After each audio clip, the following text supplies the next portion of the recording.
देश और दुनिया की तमाम बड़ी खबरें लगातार आप तक पहुंचा, लेकिन इसी बीच आपको अब खबर इजराइल से जुड़ी हुई बताते कि एक तरफ हमास पर अटैक किया, लेबनान पर अटैक किया और अब खबर मिल रही यमन से। बड़ी खबर आपको बता दें, आपको जानकारी देते कि इजराइल का हूती विद्रोहियों पर हमला और ये खबर यमन के होदेदा बंदरगाह पर हवाई हमले से जुड़ी हुई है। हूतियों का ठिकाना आईडीएफ की तरफ से उड़ाया गया, धुएं का गुब्बार आप देख सकते हैं। यमन से तस्वीरें इस वक्त आपकी टीवी स्क्रीन पर होदेदा की तस्वीरें आपको लगातार हम दिखा रहे हैं। एक बार फिर से भीषण बमबारी इजराइल डिफेंस फोर्सेस की तरफ से पुनीता की गई, यानी कि पहले हमास और लेबनान और अब यमन की बारी। इजराइल अपने दुश्मनों को चुन चुन कर ढेर कर रहा है हिजबुल्लाह के खात्मे के बाद। अब देखिए यमन पर नजर, और यही तस्वीर हम आपको दिखा रहे हैं जहां यमन पर ये हमला किया गया। यमन के होदेदा बंदरगाह पर हवाई हमला किया गया है और इजरायली सेना ने हूतियों का ठिकाना ध्वस्त कर दिया है। इजराइल के हमले में 4 लोगों की मौत की खबर, जबकि 33 लोगों के घायल होने की खबर सामने आई है। ये तस्वीर आपको दिखा रहे हैं, यमन की तस्वीर है। और आपको ये बता दें कि ये जो तस्वीर है ये कल देर रात की है, जहां पर देखिए हवाई हमला किया गया है स्ट्राइक के जरिए।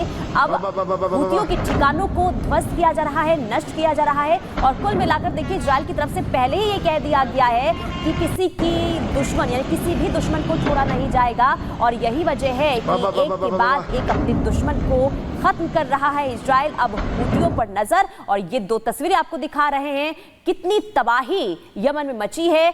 होदेदा शहर की तस्वीर है जहां बंदरगाह को नष्ट किया गया है। कैमरा 1 कैमरा 2 के एंगल से ये दोनों ही तस्वीर आपको दिखा रहे हैं। भारी तबाही मची है, जबकि 4 लोगों के जान जाने की इसमें खबर सामने आई है, जबकि 33 लोग इसमें घायल हो गए हैं। इसमें 12 जेट्स जो हैं वो पूरी तरीके से नष्ट हो चुके हैं, जबकि कई बंदरगाह जो हूतियों के हैं वो भी बर्बाद हो चुके हैं।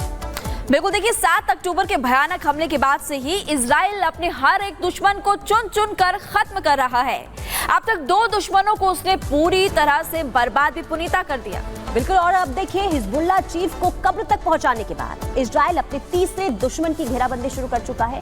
वो तीसरा दुश्मन जो गाजा युद्ध के दौरान इजराइल के इलाके को सबसे ज्यादा नुकसान पहुंचाया था। रिपोर्ट देखिए।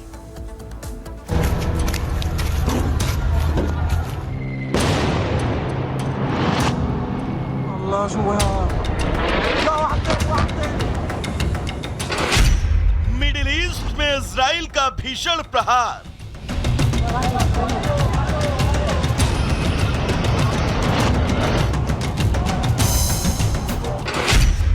हमास और हिजबुल्लाह पूरी तरह खाक।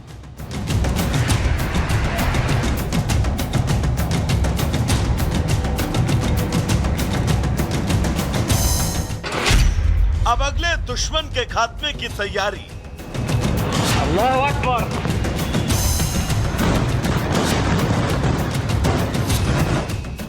दो दिन पहले यूएनजीए में नेतन्याहू ने साफ कह दिया था कि इजराइल पर हमला करने वाला या उस पर हमला करने की प्लानिंग करने वाला कोई भी नहीं बचेगा।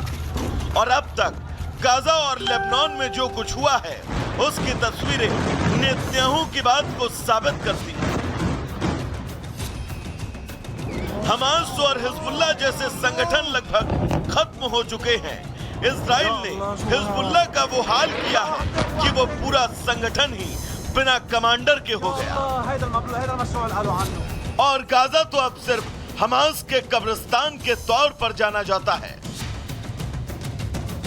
इन 2 के अंत की कहानी लिखने के बाद अब मिडिल ईस्ट में इजराइल तबाही का एक और अध्याय लिखने की तैयारी में है। तीसरे अध्याय में इजराइल के निशाने पर है यमन, वो यमन जिसने हमास के साथ मिलकर इजराइल के कई इलाकों पर तबाही का तांडव किया था। हमास और हिजबुल्लाह का हिसाब करने के बाद इजराइल ने अपनी तोपों को यमन की ओर मोड़ दिया है। रविवार को यमन के कुछ इलाकों में इजरायली बमों की बारिश भी हुई। हैरानी की बात तो यह है कि हसन नसरल्लाह की मौत के ठीक 1 दिन बाद रविवार को इजराइल ने यमन के बंदरगाह पर जबरदस्त एयर स्ट्राइक की।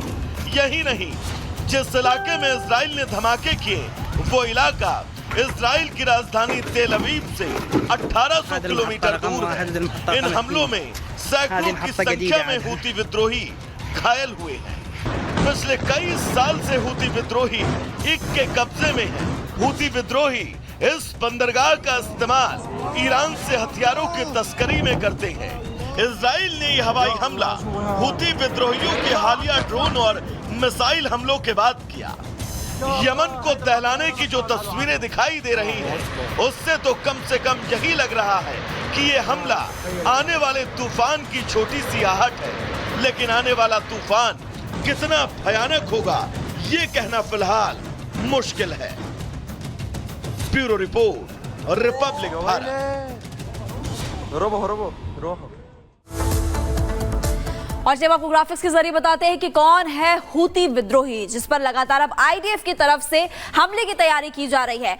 हूती जैदी समुदाय का एक हथियारबंद समूह है और देखिए यमन का अल्पसंख्यक शिया समुदाय जैदी है। 1990 के दशक में हूती का गठन किया गया था। हुसैन अल हूती के नाम पर ही समूह का नाम पड़ा था और इसी दौरान गठन भी हुआ था। भ्रष्टाचार से लड़ने के लिए हूती समूह का गठन उस दौरान किया गया था। लेकिन आपने देखा लाल सागर पर हूती विद्रोहियों की तरफ से कैसे एक्शन लिया गया था। हूतियों ने यमन शासकों के खिलाफ भी कार्रवाई की। 2014 में हूतियों ने यमन की राजधानी पर भी कब्जा कर दिया था। ये लगातार आपको बता रहे हैं हूती विद्रोहियों के बारे में। राष्ट्रपति सालेह को देश छोड़ने पर भी मजबूर इसी संगठन ने किया था। तो देखिए किस लिए गठन किया गया था, लेकिन कर क्या रहे हैं। यमन की 80% आबादी पर हूतियों ने कब्जा कर लिया था और ये भी आपको बता रहे हैं लगातार कि अभी भी इस पे हमले की तैयारी की जा रही। हूती विद्रोही अमेरिका और इजराइल के खिलाफ है। फिर से देखिए, अमेरिका और इजराइल का खात्मा हो, ये नारा उनकी तरफ से दिया गया है। ईरान के प्रतिरोध की भी धुरी का हूती ही हिस्सा है।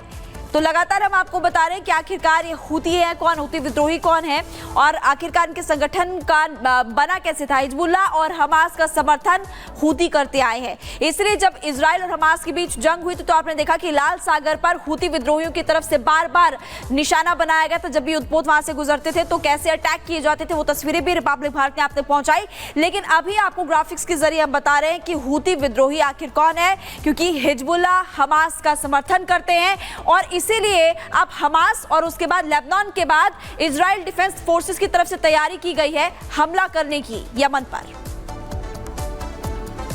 तो ग्राफिक्स के जरिए हमने आपको बताया कि हूती विद्रोही कौन है, कैसे इसकी शुरुआत हुई। लेकिन देखिए अब इजराइल की तरफ से हूती विद्रोहियों को खत्म करने की कसम खा ली गई है। लेकिन दूसरी तरफ अभी भी लेबनान पर इजराइल का हमला जो है वो कम नहीं हुआ है। अभी भी देखिए हमले जारी है। तस्वीर आपको दिखा रहे हैं, बेरूत में हिजबुल्लाह और उससे जुड़े संगठनों के ठिकानों पर इजरायली सेना तबाह करती हुई नजर आ रही है। हिजबुल्लाह के गढ़ दहिया के पास इजराइल ने एक बिल्डिंग पर हमला किया है। आतंकी संगठन इस्लामिक ग्रुप के सदस्यों को निशाना बनाया गया है। ये तस्वीर आपको दिखा रहे हैं। अभी भी हिजबुल्लाह के ठिकानों को ध्वस्त इजराइल कर रहा है। कुल मिलाकर देखिए